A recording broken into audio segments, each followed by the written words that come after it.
Hey guys, so I'm in Bulgaria, Varna right now. It's the last vacation, probably. Hopefully not. Yeah, summer vacation before fall comes, but I'm also excited for fall. And I just want to tell you a little story because, yeah, we booked the flight via Opodo. I don't know if you heard of this before. It's a English company, so a website where you can find cheap flights. And I actually also booked my flight to Taiwan last month via Opodo, and it worked out just fine.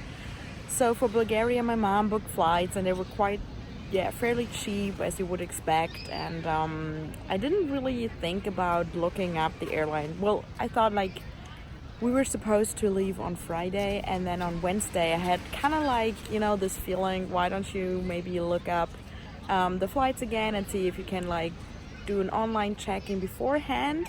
And when I looked up the airline, I couldn't really find it. It said some Danish airline I never heard of before. It said, okay, it's also a Bulgarian airline called Bon Voyage, but I never really heard about it or heard of it before.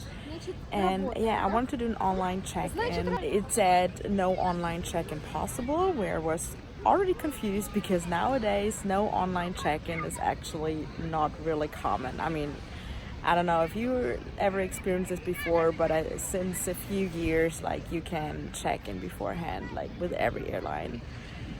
So yeah, we were quite early. Our flight was supposed to leave at 7:50, and I think we got up at like 4:30, and then we were at the airport around 6:30 or 7ish something.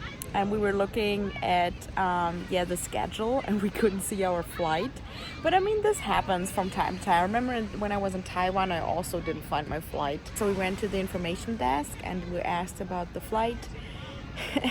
And funny enough, they couldn't find it. Then they asked for the flight number. We gave them the flight number. Again, they couldn't find it. And I just turned 29, and I've been flying since I was 1 year old.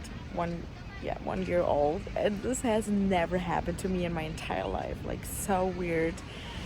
And if you're looking forward to a vacay and you're standing at the airport and there's no flight, like you're all packed, luggage with you, everything, you're looking forward to getting out of the city and enjoying some sun, some beach time, and then you realize you can't fly.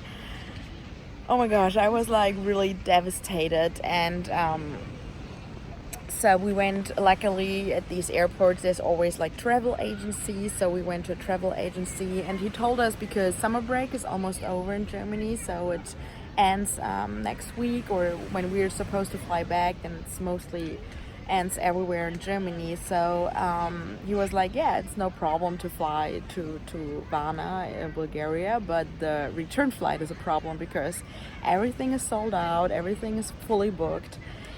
And I was like, no way, I have to leave, like I have to get there somewhere, like somehow. I don't really care how it's supposed to go, but I have to get to the beach. And so yeah, we kind of we're strolling around the airport, and then we decided to go back and maybe ask once again, maybe for another day, like leave on Saturday or Sunday or something. And he said, yeah, that's a problem. We have flights to Varna tomorrow, also to Sofia, which is the main capital, or the capital of Bulgaria. It was no problem at all to get a flight to Sofia.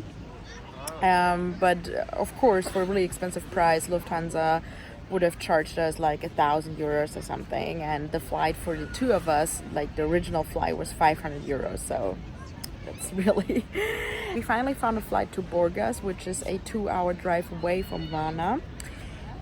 But this flight wasn't leaving from Munich, but from Stuttgart. So Stuttgart is like roughly 250 kilometers away from Munich. So yeah, we booked this flight, and also like the return flight is from Düsseldorf, or back to Düsseldorf. So we were like, okay, don't worry, we just take this flight and off we go. So we went back to the train. So actually we left home, we took the train to the airport. So we now took the train back to Munich main station. From Munich main station we took the Intercity Express to Stuttgart main station, and from Stuttgart main station we went back to not back, but further to the Stuttgart airport.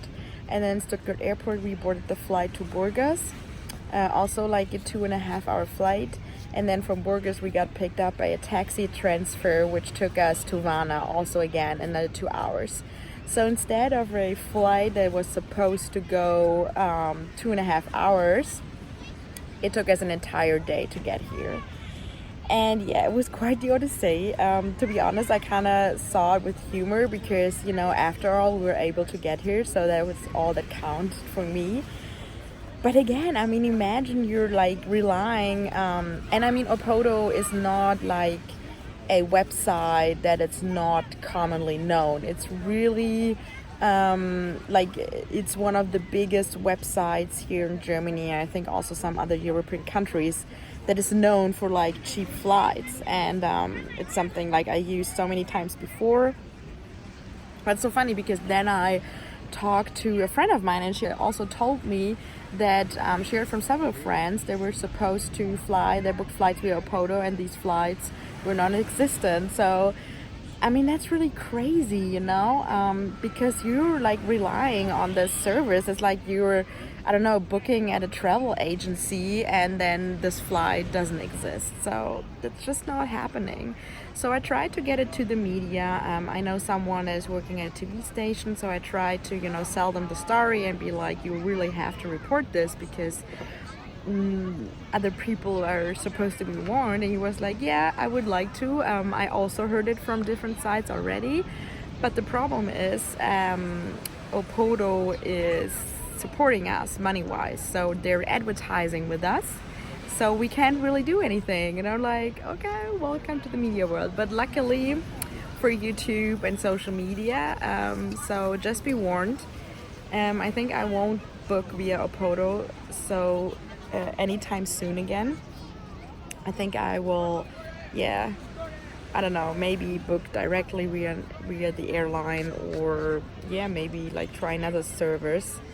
But I would be cautious, maybe. Or if you like find this flight, like see if the airline exists, if you can find this flight on the website of the airline, or maybe call like beforehand, just to make sure that this is something that exists. And I also talked to another friend, and he told me that he's always looking up the flights via Opodo, and then he goes to the website directly, or the airline website, or another service, and books it there. So yeah, we made it, so it's all good. But I mean it's really expensive now. Like I think all in all, this entire trip's cost us 2,000 euros compared to like 500 in the beginning. And you have to imagine, like, I mean, we were able to pay this now, but imagine someone who's just, you know, traveling cheap or rather cheap, and doesn't have the money. This person like couldn't have gone. So yeah, just be warned, check the next time. Enjoy your summer or what is left. Talk to you soon, guys.